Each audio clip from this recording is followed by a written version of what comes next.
Buenos días. Biblia e Inaudi. Un proyecto editorial reciente porque tendrá al menos 2 años, ordenado por Enzo Bianchi, el fundador de la comunidad de Bose, y él pregunta, ¿será todavía necesario traducir la Biblia? O sea, él se pregunta si es todavía necesario iniciar proyectos como este. Sí, es todavía necesario, es absolutamente necesario y ya lo veremos. Lo veremos de algunos cambios que se han realizado y veremos unos ejemplos de esta nueva publicación. Y es tan necesario que yo mismo debo confesarles que tengo en mente un proyecto completamente nuevo de traducción de la Biblia en un modo que no he visto nunca hacer a nadie, también como impostación gráfica. Pero ya lo veremos.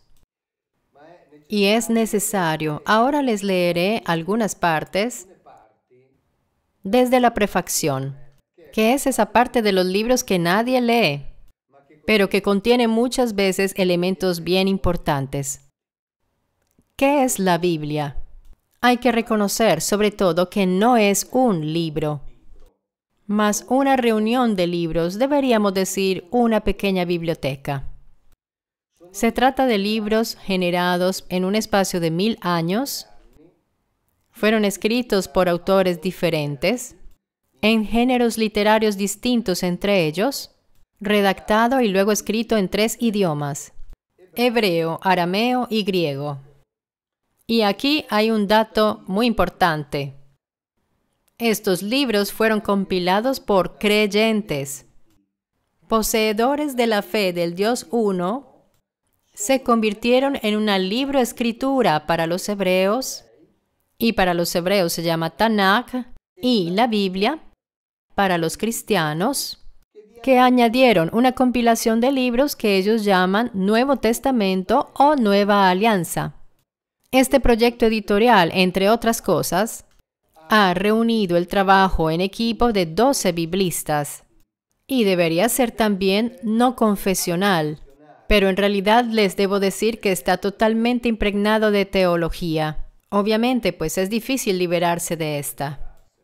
Pero contiene una serie de aspectos que ahora veremos en los ejemplos prácticos, que presentan novedades respecto a las traducciones tradicionales. Todos los autores contenidos en la Biblia hebrea Antiguo Testamento tienen la convicción de ser miembros de un pueblo de creyentes convocado, creado y llamado a la alianza con su Dios. Por tal motivo dan testimonianza de su relación con el Señor Uno, el Dios de Abraham, Isaac y Jacob. Es decir, atestiguan su pertenencia al grupo formado por aquel Dios. De aquella divinidad, nosotros ya aprendimos a decir de aquel Elohim. O sea, aquel Elohim que se reveló a Moisés, hombre a través del cual aquel Elohim dio la ley, es decir, la Torá, a su pueblo. Y aquí vienen a la luz consideraciones muy importantes que nos hacen entender cómo sea necesario continuar a estudiar y traducir la Biblia, que condiciona la vida de cientos, de miles, de millones de personas, sobre todo en Occidente. Claro está que la Biblia está siempre disponible a una lectura infinita, y no solo por las interpretaciones, que siempre son muchas, como atestigua toda la compilación numerosísima de comentarios bíblicos, mas es infinita porque se vuelve distinta según de quien la lea, es decir, según el concepto que tiene la persona que se aproxima a este libro. Así que a este libro se puede aproximar partiendo desde un preconcepto teológico, o se puede aproximar a este libro desde un concepto netamente laico y leerlo como uno de tantos libros que la humanidad ha escrito en su historia. Existen lecturas distintas en la fe hebrea, lecturas distintas en la fe cristiana y lecturas distintas de quienes no son creyentes ni en Dios ni en Jesucristo. Así que aquí se admite que también hay lecturas distintas al interior de aquellas mismas formas de pensamiento que, de todos modos, parten de un preconcepto teológico. En todo caso, hay lecturas distintas.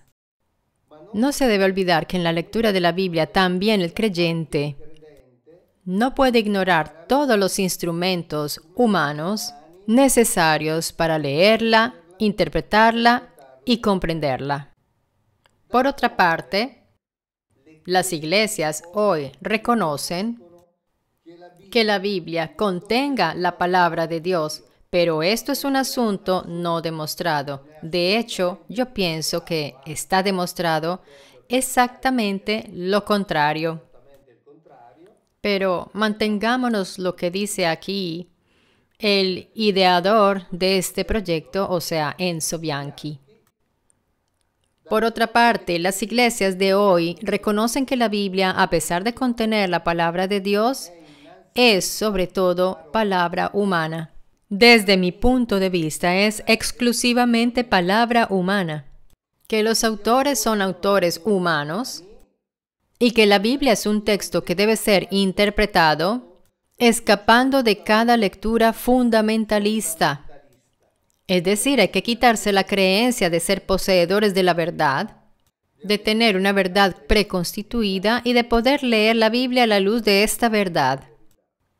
Hoy podemos decir que la Biblia es la biblioteca que no divide, no separa, sin espacio para fundamentalismos, pide la afirmación de la diversidad, de la pluralidad, así que del diálogo, porque esta es estructuralmente dialógica.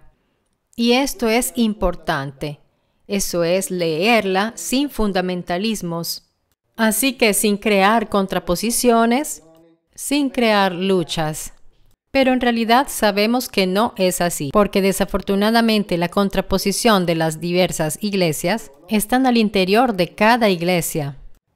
Hay luchas, contraposiciones, diversidades, que afortunadamente hoy se desenvuelven tratando de llevar un diálogo. Puedo decir, por ejemplo, entre iglesia ortodoxa e iglesia cristiana, hay algunos anatemas que se han adaptado.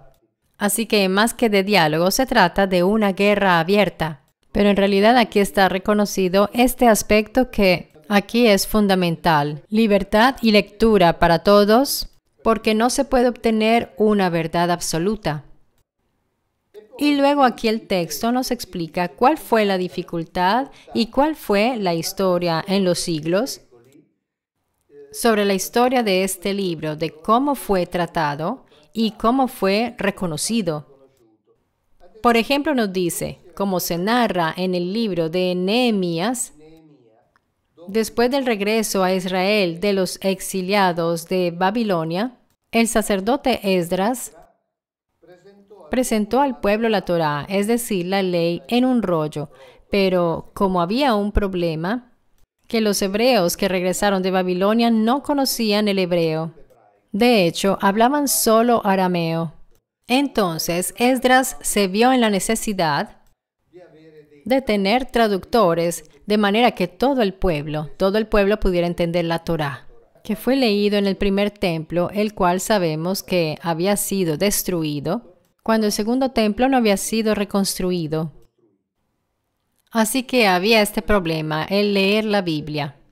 Algo análogo a esto sucedió solo muy tarde en el cristianismo. La Iglesia de Occidente, al recibir el texto en hebreo, en arameo y griego, inmediatamente lo tradujo en latín. Pero cuando el latín se incluyó en las lenguas vulgares, la Iglesia Católica esperó algunos siglos antes de hacer asequible en esa lengua los libros sagrados, porque sabemos bien que quien tiene el conocimiento tiene el poder. Así que esperó por siglos.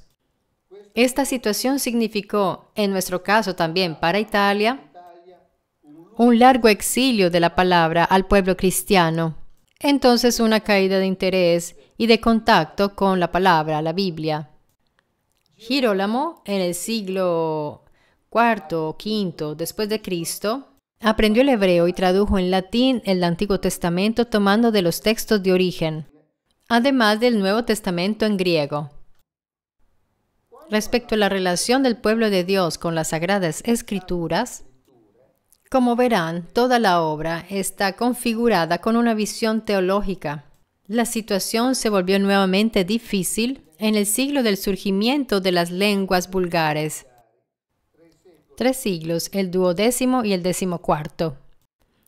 Se comenzaron a traducir algunos libros bíblicos, etc. La gran revolución, sin embargo, vino con la revolución de la impresión, que puso a disposición en grandes cantidades, obviamente, los libros traducidos.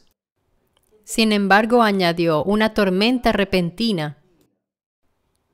En el 1559, bajo el pontificio de Pablo IV, es editado el Index Librorum Prohibitorum, es decir, el índice de libros prohibidos, que ponía límites severos a la posibilidad de imprimir, leer, poseer, difundir la Biblia. Es decir, la Biblia considerada como uno de los libros prohibidos. Pensemos en esto. Dios habría hablado a los hombres a través de este libro, y los hombres se arrogaron el derecho de decir que este libro hace parte y debería hacer parte de un índice de libros prohibidos, es decir, inaccesible. Desde aquel momento, de hecho, también en virtud de la división consumada entre protestantes y católicos, la Iglesia Católica alimentó sospechas y desconfianza en la Biblia. ¿No había sido la Biblia a ser uno de los fundamentos de la reforma hecha por Lutero según el principio de la Escritura en sí? Es decir, Lutero decía, la verdad se encuentra en la Escritura, solo en la Escritura, pero esto a la Iglesia Católica no le agradaba, porque quería imponer su magisterio como un elemento de estudio muy importante. Entonces, también por razones de polémica contra la herejía protestante, la Biblia entró a formar parte de aquello que en la Iglesia Católica podríamos definir como siglos oscuros. Les es prohibido la lectura de la Biblia a los católicos en su lengua vulgar, pero luego la difundieron en Italia de manera clandestina. Esto produjo oposición en la Iglesia Católica. Luego, más de un siglo después, el abate Antonio Martínez hizo una traducción de la Biblia en italiano. Esta traducción fue aprobada por el mismo Pío VI, quien la declaró conforme a las normas del índice. Esta tuvo una grande difusión, pero en el 1820, Pío VII con un decreto la condenó junto a todas las versiones existentes en las lenguas vulgares. Así que la Biblia, el libro de Dios, es un libro con muchas dificultades. Es un libro que ha sufrido condenas porque se ha impedido su lectura por parte de los mismos pontífices, o sea, de los representantes de Dios. O sea que Dios habría dado su palabra a los hombres, pero los representantes de Dios en la tierra habrían prohibido su lectura. Se arrogaron el derecho de prohibir la lectura de la palabra de Dios.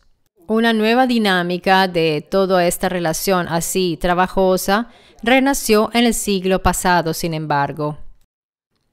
Se realiza una publicación de una traducción de los 4 evangelios en Hechos de los Apóstoles del texto griego. Siguieron de nuevo ataques por parte de la revista jesuita Civilización Católica en el 1903 y 4, y luego ataques del mismo Pío X en el 1907, que concluyó en la solicitud de una gran cantidad de correcciones en esta obra, contra las posibles desviaciones modernistas. Es decir, no se permitía dar interpretaciones modernas, porque debían valer exclusivamente aquellas del magisterio. Y si entre el 21 y el 1930 en ambientes protestantes aparece una nueva traducción, dirigida por un pastor valdense, de inmediato se desencadenaba la condena católica y se renueva la prohibición de la traducción por parte de traductores no católicos. Esto significa que se quería prohibir, se quería evitar el conocimiento de lo que dice la palabra de Dios. A partir de los años 50 en adelante se realizaron traducciones de la Biblia o parte de esta en italiano.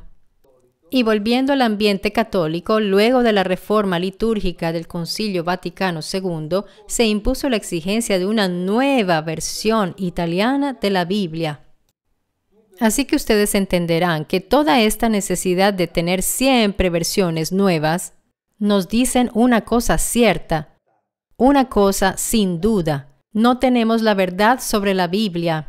Sobre la Biblia existe el derecho a continuar a traducirla. Y por eso les decía que tengo en mente un proyecto muy original acerca de la Biblia. Y tarde o temprano lo realizaré. Y luego tenemos la apertura final de la Biblia publicada en la Conferencia Episcopal Italiana, que desde el 2008 se vuelve la Biblia comúnmente aceptada. Y el panorama italiano de las traducciones bíblicas es todavía insatisfactorio. Veremos si dando un aporte lo podemos volver un poco más satisfactorio, tal vez con un nuevo proyecto. En Italia, después de la edición de la Biblia 6, de hecho, otras traducciones fueron numéricamente adelgazadas, mientras que otras ya existentes se fueron inevitablemente envejeciendo. Entonces, aquí dice, esperemos que esta nueva versión publicada por Einaudi pueda contribuir a acercar al mayor número posible de personas a la fuente inagotable de la palabra de Dios. Ahora, la única dificultad que veo para obtener esa gran difusión es el costo porque es bastante alto, pero de otra parte, pienso que la obra literal lo merece por el gran trabajo realizado por parte de todo el trabajo que han realizado los autores, sea por la producción o sea por la estructura de las notas que son muy interesantes y que enriquecen la traducción. Y ahora veremos algunos ejemplos de novedades que encontraremos en la traducción de esta Biblia. Comencemos a ver una pequeña variación que encontramos en Génesis 35. Cuando Jacob encuentra los Elohim y los Elohim, el grupo de los Elohim dicen a Jacob, álzate, sube a Betel y habita allá. Luego construye un altar al Elohim que se te apareció cuando escapabas de Esaú tu hermano. Ella ha dicho que el verbo apareció está en la forma nifal, o sea, pasivo y reflexivo, así que no se apareció como lo entendemos nosotros, más bien sí se dejó ver. Al igual que cuando dejamos de ver un querido amigo, no le decimos no te apareces, nosotros simplemente decimos no te has dejado ver. El significado es exactamente este. Entonces le dicen que quite las tiendas e ir a Betel a construir un altar a aquel Elohim de allá, no al Dios único o universal, aquel Elohim. Y algo interesante, o sea, la diferencia entre otras traducciones respecto a esta, es esto. Apenas ellos quitaron las tiendas, un terror enviado por Dios bajó sobre las ciudades que estaban alrededor de ellos, de modo que no siguieron a los hijos de Jacob. Y bien, en las traducciones precedentes estaba escrito, tomemos por ejemplo esta Biblia de Familia Cristiana, donde está escrito, luego retiraron el campamento y un terror muy fuerte cayó sobre el pueblo que estaba alrededor de ellos, entonces no siguieron a los hijos de Jacob. Aquí no está la orden de Dios, es un terror muy fuerte. Así como también en la traducción de la CEI, dice, luego partieron y un gran terror asaltó a las ciudades cercanas. En realidad, en hebreo dice el terror de los Elohim. Así que la orden de Dios es una orden que está añadida. Pero se reconoce que este terror tiene un origen. Llega de los Elohim y ahora esto nos permite de hacernos una pregunta. ¿Qué será este terror que los Elohim mandaron sobre los centros habitados de las ciudades? Ciudades cercanas, de manera que no alcanzara al grupo de Jacob que estaba tomando su vía? No lo sabemos, obviamente, pero esto sí nos permite de ponernos ciertas preguntas. ¿Qué cosa hicieron estos Elohim para producir tal terror? Porque una cosa es decir que hay un miedo, un pánico que se difunde, un pánico casi injustificado. Aquí se nos dice, no, el pánico no está injustificado, el pánico viene desde los Elohim. Entonces, ¿qué sería lo que enviaron a esas ciudades para que no pudieran atacar la caravana de Jacob? No lo sabemos, pero somos ciertos de que algo hicieron. Entonces, esta lectura, esta traducción, que es más cercana al texto bíblico porque cita a los Elohim, aunque obviamente siendo condicionada por la traducción teológica, y además el padre Enzo Bianchi es un monje cristiano. Entonces, todo centrado en una visión teológica y sin embargo, este texto reconoce que el terror viene de los Elohim. Entonces, este Dios, que sería el Dios de la humanidad, es un Dios que manda el terror sobre potenciales enemigos, enemigos del pueblo que le fue asignado y que Él debe cuidar y proteger para poder llevar a cabo su misión. Un cambio muy importante sucedió finalmente en la llamada profecía de Isaías, que según muchos habla acerca del advenimiento del Mesías y hasta del nacimiento mismo de Jesús. Recordemos que en esta Biblia se nos habla acerca de, y bueno, ya lo he hablado otras veces, pero finalmente lo encontramos aquí. Se nos ha enseñado que Isaías dice que una virgen concebirá y parirá un hijo. Y esta visión de la virgen predecía proféticamente el nacimiento de Jesucristo de la Virgen María. En realidad ya he explicado muchas veces que el término hebreo almah no significa virgen, mas significa muchacha. Y aquí, por fin, después de la traducción que les hice ver de la Biblia alemana traducida al italiano, tenemos esta traducción. Cuando los hombres piden una señal, dice, será el mismo Señor que dará esa señal. La muchacha quedará embarazada y tendrá un hijo, y su nombre será Emmanuel. Así que por fin no se habla más de una virgen, mas se narra con el verdadero término y su significado de alma. Desafortunadamente, los cambios en ese sentido se hacen poco a poco. Así que desafortunadamente sigue quedando esa idea en futuro. Quedará embarazada. En realidad, en hebreo está el adjetivo, ni siquiera el verbo, es decir, el adjetivo hará, que significa embarazada. O sea, la muchacha ya está embarazada. Así que la idea de que este suceso se deba verificar en futuro, lo debo decir nuevamente, es una idea equivocada. Porque en el momento en que se escribió este versículo, la muchacha ya estaba embarazada. Además, en las notas, el autor escribe que se trata de la madre de Ezequías, hijo de Ahax, que constituye la señal dada por Dios, simbolizando su propia protección.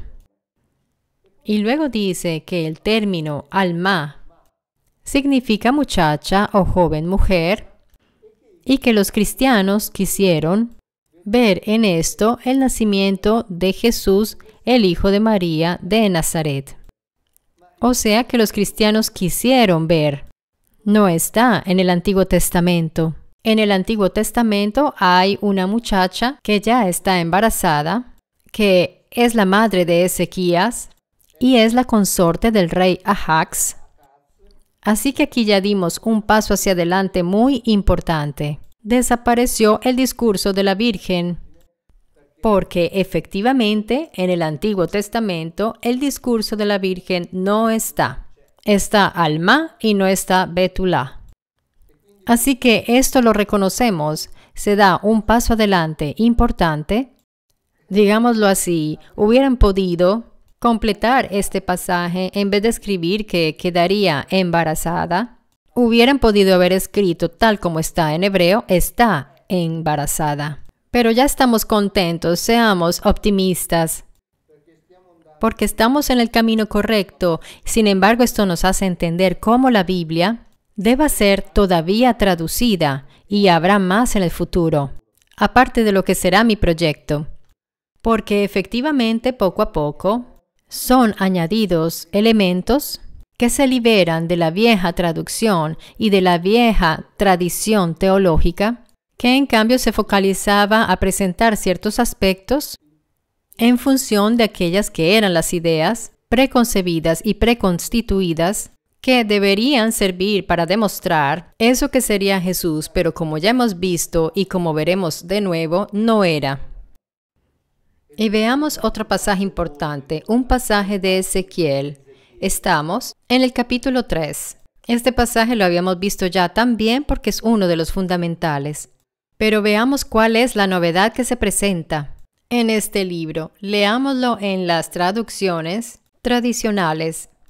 Digamos que esta es la más errada, y eso lo saben ya todos los exégetas. Es esta que está aquí.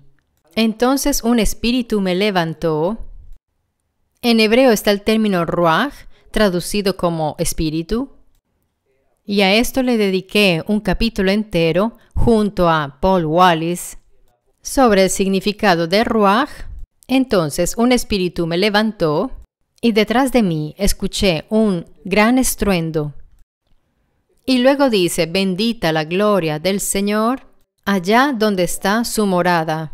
Entonces, esta bendita gloria del Señor deriva de una variación errada del término hebreo, porque aquí, en este caso, no se lee como Baruch.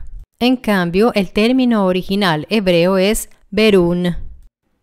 Y efectivamente, en otras traducciones se reconoce este aspecto y se dice, luego un espíritu me levantó y escuché detrás de mí el estruendo de un gran terremoto, mientras la gloria del Señor se elevaba de aquel lugar.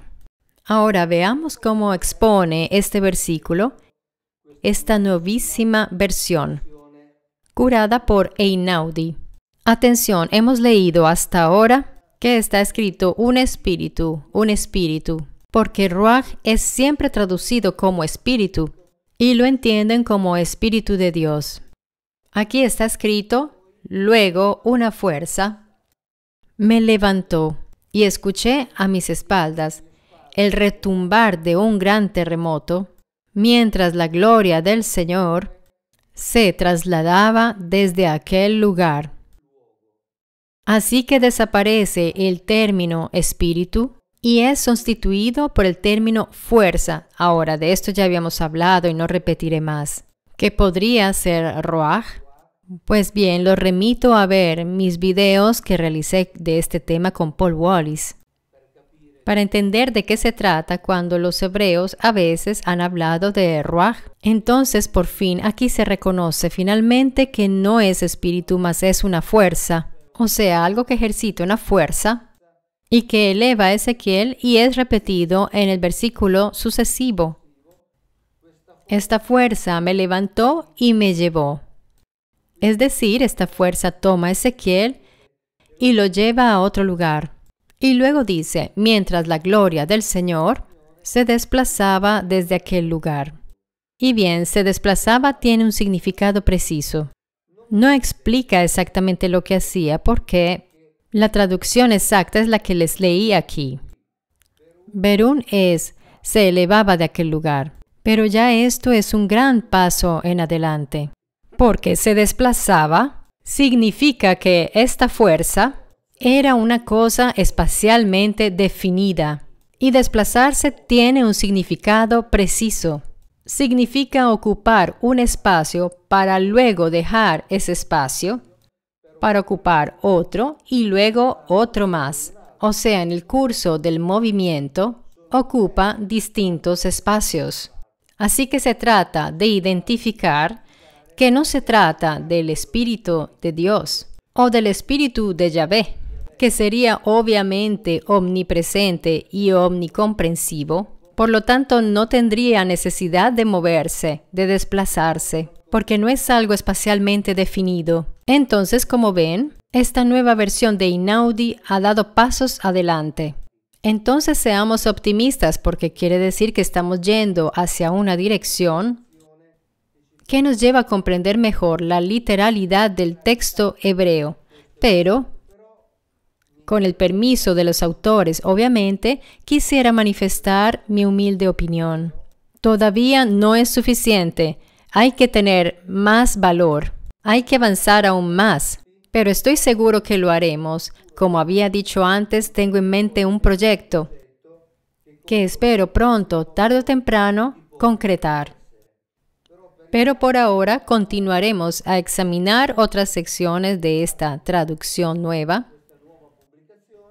Pero tengamos en cuenta que ya se están dando los pasos para un mayor acercamiento hacia una literalidad concreta del texto hebreo. Ciao, grazie e alla prossima.